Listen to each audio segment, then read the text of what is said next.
Courageous, fearless, and determined. These are the stories of great women and men in business. James Fortin, born on September 2nd, 1766, in Philadelphia, Pennsylvania, was a prominent African-American abolitionist and businessman. When Fortin was 15 and serving as a sailmaker on the continental ship Royal Louis, he was captured by the British and imprisoned. Extremely articulate for his age, Fortin refused an offer to be sent to England to work, instead choosing to remain loyal to his country and fellow prisoners. His patriotism would shape his future dedication to the abolitionist cause and civil rights. After the Revolutionary War, Fortin became a successful sailmaker.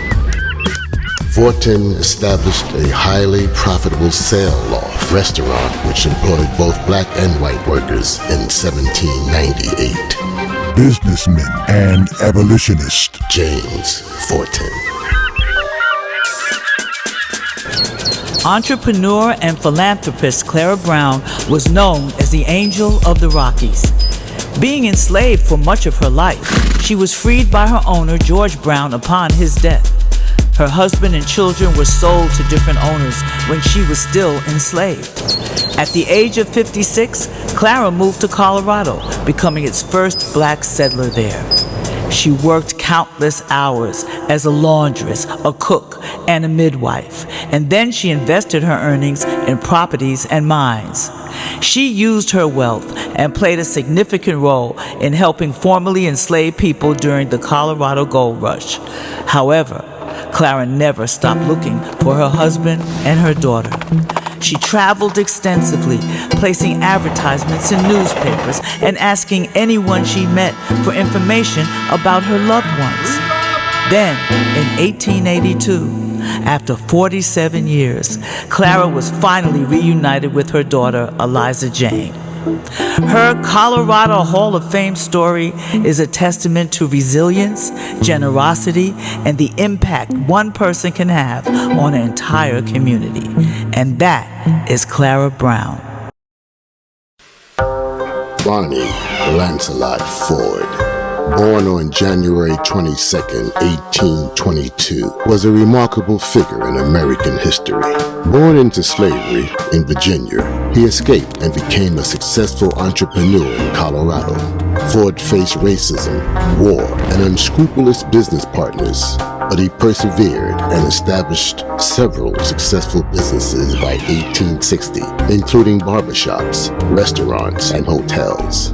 He was also a pioneering advocate for civil rights and a supporter of the Underground Railroad.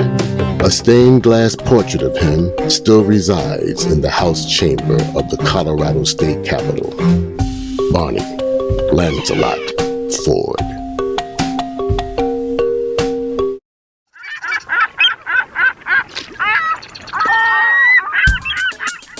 A member of the free black people community in Jamaica, Mary Jane Sokol was a healer and a medicine woman. She owned a boarding house in her island country several years before arriving in London. She thought London offered more opportunities for her nursing skills as well as her business ventures, but when she arrived, it was a time of war. The healer Sokol offered to volunteer as a nurse in the war. Her offer was met with racism and refusal. Determined, she funded her own trip to Crimea. She set up the British Hotel near the battlefield to provide food and supplies.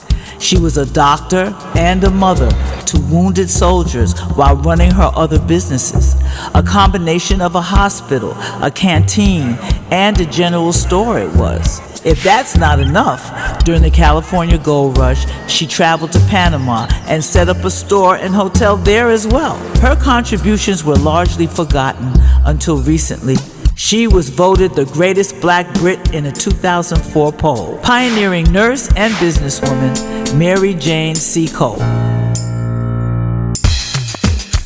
businessman John Temecula Hilton was born in April of 1801. By 1830, Hilton owned a hairdressing shop, which included his retail shops, retail sales, furniture commission sales, and local event ticket sales. Very enterprising. Born in Chester County, Philadelphia, Hilton traveled to Boston at the age of 17 and married 19-year-old Lavinia Ames in 1825, and they had 3 sons and 2 daughters. In addition to his business ventures, Hilton was deeply involved in the anti-slavery movement and was a conductor on the Underground Railroad. He was a founding member of the Massachusetts General Colored Association and an active participant in the Massachusetts Anti-Slavery Society. Hilton was also a prominent Freemason, founding the Prince Hall National Grand Lodge of North America. Today, the home of John T. Hilton and other black activists of Beacon Hill is a national landmark site in Boston, Massachusetts. It's also a testament to the fact that blacks during that period did fight for their own freedom. John T. Hilton. We hope this presentation inspires you to research more information about the lives and contributions of these great business legends. What you see? Blah, blah, blah, blah, blah, blah, blah.